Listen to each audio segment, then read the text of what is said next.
Welcome to English Reveal YouTube channel and learn English through philosophy. Have you ever felt weak when life became hard? Have you ever felt afraid to speak English in front of other people? Today you will learn something powerful. You will learn how a philosopher named Friedrich Nietzsche changed the way people think about pain, about strength, and about becoming who you really are. And while you listen, your English will grow too. This video uses simple English, slow English, clear English. You do not need to be advanced, you do not need to be perfect, you only need to listen and follow along. By the end of this video, you will understand one of history's most powerful thinkers, and you will feel more confident in your English. Let's begin. My friend, let me ask you something. Do you ever feel stuck? Do you ever feel like life is difficult, and you don't know why? Many people feel this way. This is normal, this is human. But over 100 years ago, a German philosopher asked the same question. His name was Friedrich Nietzsche. He didn't have easy answers, but he had powerful ideas. Ideas about pain, ideas about growth, ideas about becoming stronger. Today, we will explore his psychology, his way of understanding the human mind. And we will do it slowly and clearly so your English improves at the same time. This is not a boring history lesson. This is a story about struggle and strength. Are you ready? Let's start with section 1. Let's go back in time to Germany in the 1800s. Friedrich Nietzsche was born in 1844. He was a smart child, a quiet child, but his life was not easy. His father died when Nietzsche was only 4 years old. Growing up without a father, this was painful for him. Let's slow down and repeat an important word here. Painful, painful. When something is painful, it hurts. It hurts your heart, your emotions. Nietzsche's life was full of pain. Not just emotional pain, physical pain too. As an adult, he suffered from terrible headaches, terrible stomach problems. Sometimes he could not see well, sometimes he could not work for days. Let's repeat another key word, suffer. Suffer. To suffer means to feel pain again and again for a long time. Many people, when they suffer, they give up, they stop trying. But Nietzsche was different. He didn't run away from his pain, he looked at it directly. He asked, what can I learn from this? This is the beginning of his psychology. This is the beginning of his philosophy. He believed something surprising. Pain can make you stronger if you respond to it the right way. Now, of course, this is not always true for everyone.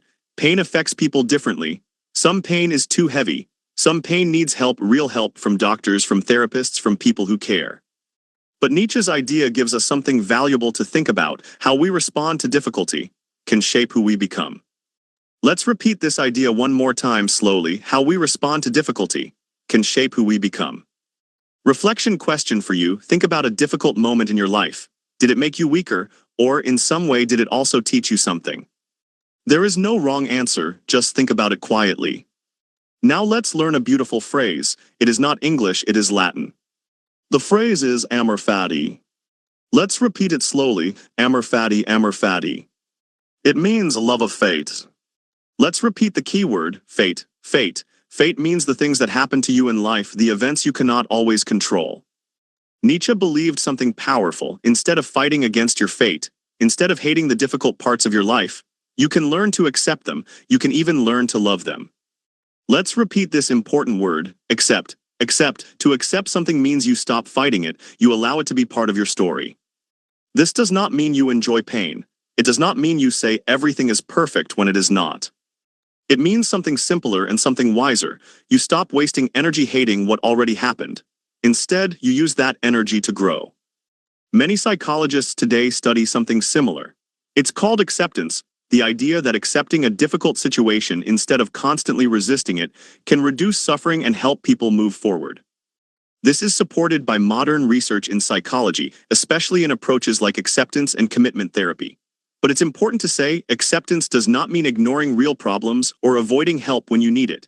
It means facing reality clearly, without extra suffering from denial. Nietzsche said something like this, in his own words, over 100 years ago. Let's repeat the phrase one final time, Amor Fati, love of fate. Reflection question for you, is there something in your life you have been fighting against, that maybe you could start accepting instead? Here is something Nietzsche worried about deeply. He worried about people living their lives by copying others. Let's repeat this key word, copying, copying. When you are copying someone, you are not living your own life, you are living someone else's.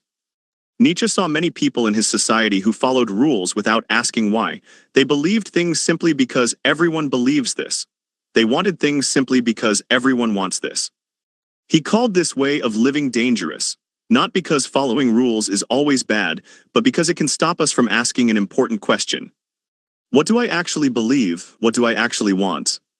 Let's repeat another key word, authentic. Authentic. Authentic means real, genuine, true to yourself. Nietzsche believed that becoming a strong, healthy person means becoming more authentic, understanding your own values, instead of only copying others. This idea connects to modern psychology too. Many researchers today study something called self-determination, the human need to feel that our choices come from us, not just from outside pressure. Studies suggest that people often feel happier and more motivated when their actions align with their own values, not simply because society expects it. Of course, everyone is different, and social connection and shared values are important too. Life is not only about individuality. Humans also need community, relationships, and belonging. But Nietzsche's warning is still useful today, especially in a world full of social media, full of comparison, full of pressure to look a certain way, live a certain way, speak a certain way. Let's repeat this idea slowly. You do not have to copy others to be valuable. You are allowed to ask, what do I actually think? Reflection question for you, in your own life, are there things you do, simply because others do them, or because they truly reflect who you are? Let's talk now about one of Nietzsche's most famous ideas, the Übermensch. Let's repeat this word slowly, Übermensch, Übermensch. It is a German word and it roughly means the person who goes beyond, someone who grows past their old limits, their old fears, and their old habits.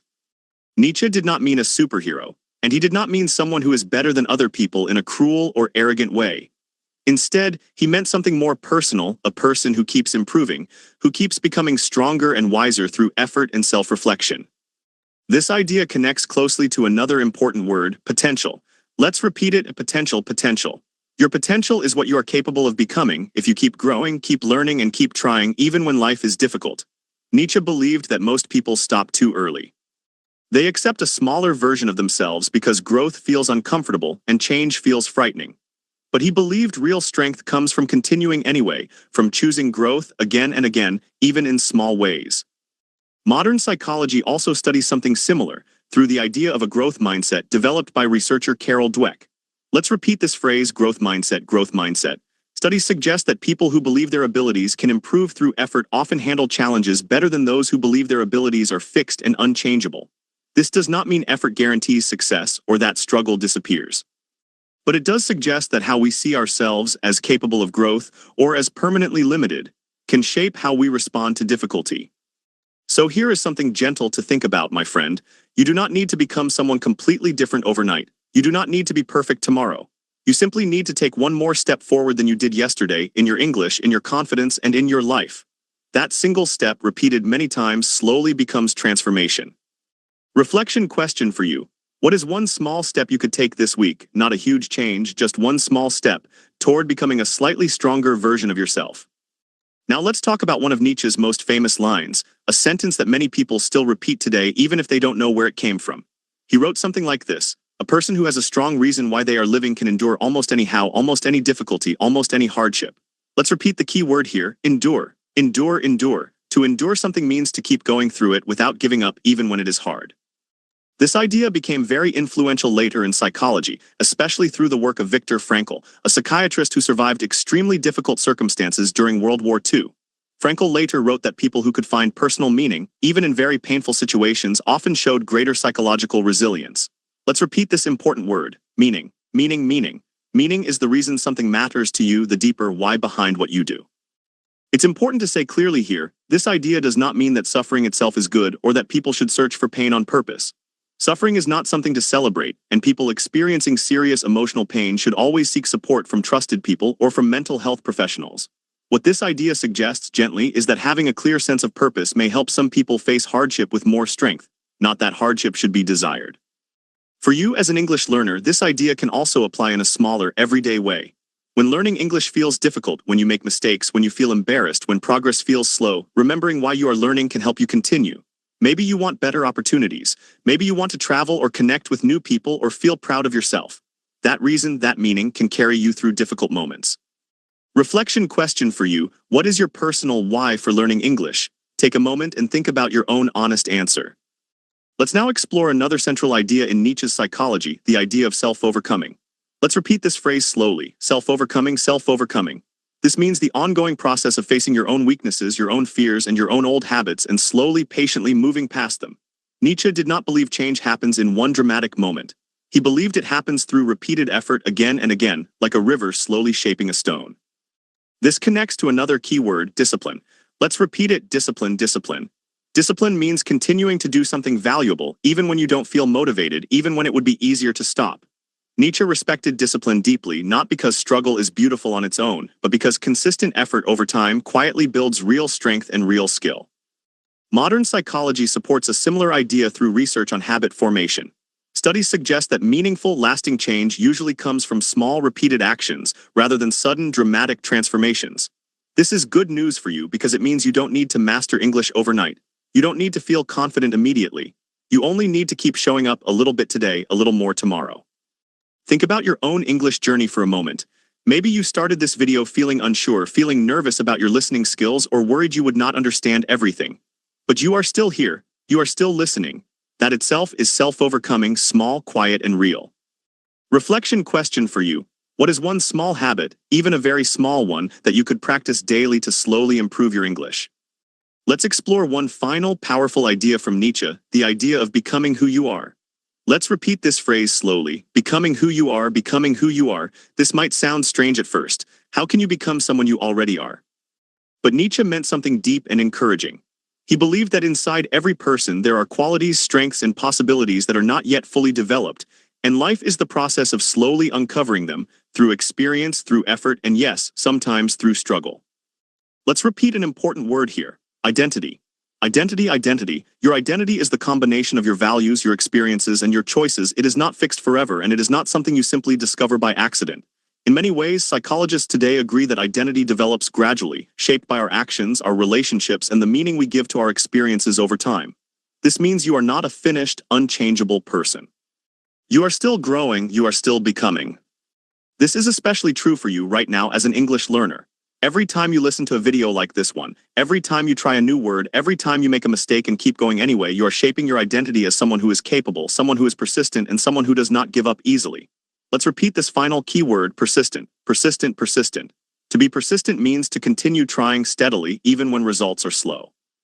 Nietzsche's message here is gentle, even hopeful, despite his reputation as a difficult and intense thinker. He is not asking you to be perfect. He is asking you to keep becoming, a little more today than yesterday, a little stronger, a little more fluent, a little more yourself. Reflection question for you: if you imagine yourself 1 year from now speaking English more confidently, what small action, starting today, could help you become that person? Let's slow down now and gently review what we explored together today. We learned that Friedrich Nietzsche experienced real pain in his life, and instead of being destroyed by it, he asked what it could teach him. We learned about Amor Fati, the idea of accepting your fate instead of constantly fighting against it. We learned about the danger of simply copying others and the importance of living more authentically, according to your own honest values. We also explored the Übermensch, the idea of continually growing beyond your current limits, and we connected this to modern psychology through the growth mindset. We learned about meaning and how having a personal why can help us endure difficult moments, whether in life or simply in learning a new language. We explored self-overcoming and how small, disciplined habits repeated patiently create real transformation over time. And finally, we learned about becoming who you are, the lifelong process of shaping your own identity through persistent effort. Throughout all of this, remember something important: psychology is not about absolute rules that apply to everyone in exactly the same way. Different people respond to pain, to struggle, and to growth differently, and that is completely normal. What matters most is staying curious about yourself, being gentle with your own progress, and continuing forward one small step at a time. And remember this too, my friend: your English is growing right now, in this very moment, simply because you kept listening until the end. That is not a small thing. That is self-overcoming in action. If this video helped you understand English a little more clearly today, and if Nietzsche's ideas gave you something valuable to think about, consider subscribing to this channel. We create calm, simple lessons like this one, combining real ideas with real English practice so you can grow both your mind and your language skills one video at a time. Thank you for spending this time with me today. Keep going, keep becoming. I'll see you in the next video.